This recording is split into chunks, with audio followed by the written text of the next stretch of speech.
5 राज्यों में विधानसभा चुनावों का बिगुल बज चुका है।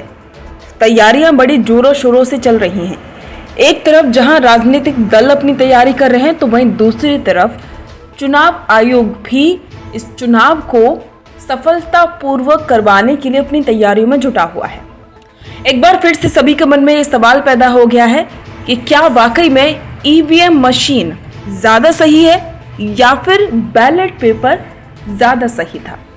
आज हम इसी पर विस्तार से चर्चा करेंगे। जैसा कि आप जानते हैं, पिछले कुछ सालों में देश में हुए चुनावों और उपचुनावों में ईवीएम यानी कि इलेक्ट्रॉनिक वोटिंग मशीन की विश्वसनीयता पर सवाल उठते रहे हैं। ईवीएम के इस्तेमाल को लेकर देश में एक बहस बराबर छिड़ी रहती है और अधिकांशतः सत्ता से बाहर रहने वाले दलों द्वारा इसका विरोध किया जाता है। कुछ क्षेत्रीय दल भी बैलेट के माध्यम से चुनाव करवाने का समर्थन कर रहे हैं। तमाम दलों को ईवीएम के खिलाफ एकजुट होता देख केंद्र में सत्तारूढ़ भाजपा ने भी संकेत दिए थे कि अगर सभी दलों में सहमति बनती है तो भविष्य में ईवीएम के बजाय बैलेट पेपर से चुनाव करवाए जाने पर विचार किया जा सकता है। यहाँ ये भी उल्लेखनीय है कि बैलेट पेपर के स्थान पर ईवीएम को सभी दलों की सहमति के बाद ही लाया गया था। और चलिए जानते हैं कि आखिरकार ईवीएम की जरूरत ही क्यों पड़ी। स्वतंत्र और निष्पक्ष चुनाव किसी भी देश के लोकतांत्रिक मूल्यों के लिए महत्वपूर्ण होते हैं। इसमें निष्पक्ष, सटीक और पारदर्शी निर्वाचन प्रक्रिया में ऐसे परिणाम शामिल हैं जिनकी पुष्टि स्वतंत्र रूप से की जा सकती है। परंपरागत मतदान प्रणाली यानी कि बैलेट पेपर इन लक्ष्यों में से अधिकांश को पूरा करती है, लेकिन फर्जी मतदान और मतदान केंद्रों पर कब्जा जैसा दोषपूर्ण व्यवहार निर्वाची लोकतंत्र के लिए गंभीर खतरे हैं। निर्वाचन आयोग स्वतंत्र और निष्पक्ष चुनाव सुनिश्चित करने के लिए निर्वाचन प्रक्रिया में सुधार के प्रयास निरंतर करता रहा है। और इसी कड़ी में जब लगभग सभी दलों में सहमति बनी और बात ईवीएम पर आकर रुकी, तो सार्वजनिक क्षेत्र के 2 प्रतिष्ठानों भारत इलेक्ट्रॉनिक लिमिटेड बेंगलोर और electronics corporation of India limited Hyderabad के सहयोग से निर्वाचन आयोग ने ईवीएम की खोज और इसको डिजाइन किया। अब आपको बताते हैं कि ईवीएम का पहली बार इस्तेमाल कब हुआ। ईवीएम का पहली बार इस्तेमाल मई 1982 में केरल के परूर विधानसभा निर्वाचन क्षेत्र के 50 मतदान केंद्रों पर हुआ था। 1983 के बाद इस मशीन का इस्तेमाल इसलिए नहीं किया गया कि चुनाव में वोटिंग मशीनों के इस्तेमाल को वैधानिक रूप दिए जाने के लिए सर्वोच्च न्यायालय का आदेश जारी हुआ था। दिसंबर 1988 में संसद ने इस कानून में संशोधन किया और जन प्रतिनिधित्व अधिनियम 1951 में नई धारा 61 जोड़ी गई, जो कि आयोग की वोटिंग मशीनों के इस्तेमाल का अधिकार देती है। ये संशोधित प्रावधान 15 मार्च 1989 से प्रभावी हुआ। केंद्र सरकार द्वारा फरवरी 1990 में एक अनेक मान्यता प्राप्त राष्ट्रीय क्षेत्रीय दलों के प्रतिनिधि वाली चुनाव सुधार समिति बनाई गई। भारत सरकार ने ईवीएम के इस्तेमाल संबंधी विषय विचार के लिए चुनाव सुधार समिति को भेजे। 25 मार्च 1992 को विधि और न्याय मंत्रालय ने भारत के निर्वाचक कानून में आवश्यक संशोधन की अधिसूचना जारी की। निर्वाचन आयोग चुनाव में इलेक्ट्रॉनिक वोटिंग मशीनों को वास्तविक इस्तेमाल के लिए स्वीकार करने से पहले उनके मूल्यांकन के लिए समय समय पर तकनीकी विशेषज्ञ समितियों का गठन करता है। नवंबर 1998 के बाद से आम चुनाव, उपचुनावों में प्रत्येक संसदीय और विधानसभा निर्वाचन क्षेत्र में ईवीएम का इस्तेमाल किया जा रहा है। भारत 2004 के आम चुनाव में देश के सभी मतदान केंद्रों पर 10 करोड़ 75 लाख ईवीएम के इस्तेमाल के साथ ई लोकतंत्र में परिवर्तन हो गया। तब से सभी चुनावों में ईवीएम का इस्तेमाल किया जा रहा है। अब आपको बताते हैं कि ईवीएम की विशेषताएं क्या हैं। इसकी सबसे बड़ी विशेषता यह है कि छेड़छाड़ मुक्त और संचालन में सरल है। और इससे मजे की बात यह है कि इसकी इसी विशेषता पर सवाल खड़े किए जाते हैं। नियंत्रण इकाई के कामों को नियंत्रित करने वाले प्रोग्राम को एक बार प्रोग्राम बनाने योग्य आधार पर माइक्रोचिप में नष्ट कर दिया जाता है। नष्ट होने के बाद इसे पढ़ा नहीं जा सकता, इसकी कॉपी नहीं हो सकती या कोई बदलाव नहीं हो सकता। ईवीएम मशीनें अवैध मतों की संभावना कम करती हैं, गणना प्रक्रिया तेज बनाती हैं और मुद्रण लागत भी घटाती हैं। ईवीएम मशीन का इस्तेमाल बिना बिजली के भी किया जा सकता है, क्योंकि मशीन बैटरी से चलती है। यदि उम्मीदवारों की संख्या 64 से अधिक नहीं हो तो ईवीएम के इस्तेमाल से चुनाव कराए जा सकते हैं। एक ईवीएम मशीन अधिकतम 3840 वोट दर्ज कर सकती है। ईवीएम सुरक्षा का मुद्दा, आपको बता दें कि इससे बिल्कुल भी छेड़छाड़ संभव नहीं है। अब ये कैसे है, चलिए आपको बताते हैं। ईवीएम को लेकर कुछ सवाल समय समय पर चर्चा में बने रहे हैं।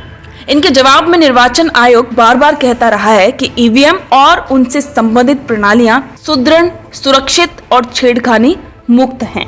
टैंपरिंग या छेड़खानी का अर्थ है कंट्रोल यूनिट की मौजूदा माइक्रोचिप पर लिखित सॉफ्टवेयर प्रोग्राम में बदलाव करना या सीयू में नई माइक्रोचिप्स इंसर्ट करके दुर्भावनापूर्ण सॉफ्टवेयर प्रोग्राम शुरू करना और बैलेट यूनिट में प्रेस की जाने वाली ऐसी कीज बनाना जो कंट्रोल यूनिट में दर्ज परिणाम को प्रभावित करने की क्षमता रखती हों। ईवीएम कंप्यूटर नियंत्रित नहीं है बल्कि स्वतंत्र मशीनें हैं और इंटरनेट या फिर किसी अन्य नेटवर्क के साथ कभी भी कनेक्ट नहीं होती और इससे स्पष्ट है कि किसी रिमोट डिवाइस के जरिए इन्हें हैक करने की कोई गुंजाइश भी नहीं है। ईवीएम में वायरलेस या किसी बाहरी हार्डवेयर पोर्ट के लिए किसी अन्य और गैर ईवीएम एक्सेसरी के साथ कनेक्शन के जरिए कोई फ्रीक्वेंसी रिसीवर या डेटा के लिए डिकोडर नहीं है। अतः हार्डवेयर पोर्ट या फिर वायरलेस या वाईफाई या ब्लूटूथ डिवाइस के जरिए किसी प्रकार की टैंपरिंग भी संभव नहीं है। सॉफ्टवेयर की सुरक्षा के बारे में विनिर्माता के स्तर पर कड़ा सुरक्षा प्रोटोकॉल लागू किया जाता है। ये मशीनें 2006 से अलग अलग वर्षों में विनिर्मित की जा रही हैं। विनिर्माण के बाद ईवीएम को राज्य और किसी राज्य के भीतर एक से दूसरे जिलों में भेजा जाता है। विनिर्माता इस स्थिति में नहीं हो सकते कि वे कई वर्ष पहले ये जान सके कि कौन सा उम्मीदवार किस निर्वाचन क्षेत्र से चुनाव लड़ेगा और बैलेट यूनिट में उम्मीदवारों का क्रम क्या होगा। प्रत्येक ईवीएम का एक सीरियल नंबर होता है और निर्वाचन आयोग ईवीएम ट्रैकिंग सॉफ्टवेयर का इस्तेमाल करके अपने डेटाबेस से ये पता लगा सकता है कि कौन सी मशीन कहां पर है। अतः निर्माण के स्तर पर हेराफेरी की कोई भी गुंजाइश नहीं है। कंट्रोल यूनिट का इस्तेमाल करके सक्षम किए गए प्रत्येक बैलेट के लिए केवल एक वैध की प्रेस, प्रथम की प्रेस होता है। एक बार वैध की प्रेस होने यानी कि वोटिंग प्रक्रिया पूरी होने पर कंट्रोल यूनिट, सीयू और बैलेट यूनिट के बीच कोई गतिविधि तब तक नहीं होती जब तक कि कंट्रोल यूनिट द्वारा अन्य बैलेट सक्षम बनाने वाली की प्रेस की व्यवस्था नहीं की जाती। पुरानी ईवीएम मशीनों को हटाने के लिए निर्वाचन आयोग ने एक मानक प्रचालन प्रक्रिया यानी कि एसओपी निर्धारित की है।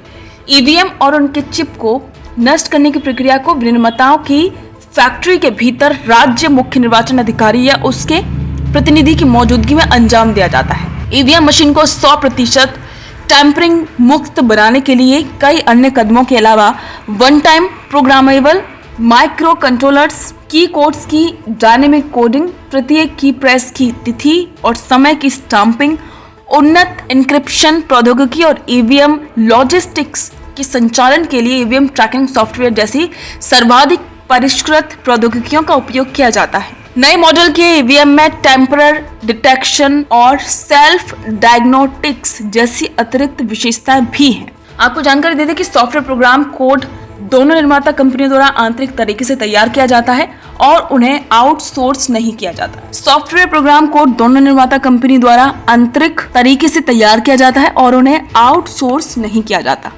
सॉफ्टवेयर ओटीपी पर आधारित होता है, इसलिए प्रोग्राम को ना तो बदला जा सकता है और ना ही इसे रीराइट किया जा सकता है। इस प्रकार ये ईवीएम को टैंपरिंग मुक्त बना देता है। अगर कोई ऐसा प्रयास भी करता है तो मशीन निष्क्रिय हो जाती है।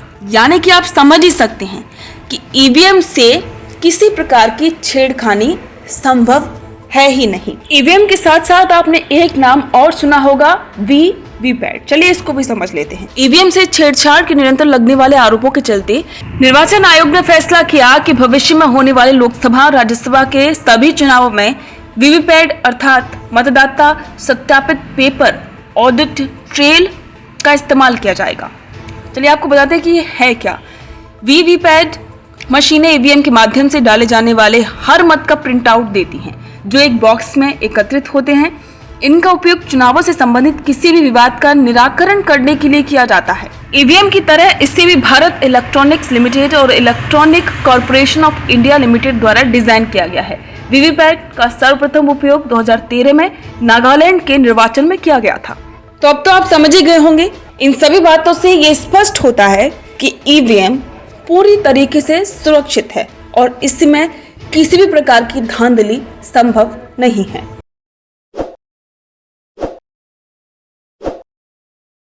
ताज़ा खबरों के लिए विजिट करें द फैक्ट इंडिया की वेबसाइट और डाउनलोड करें द फैक्ट इंडिया ऐप।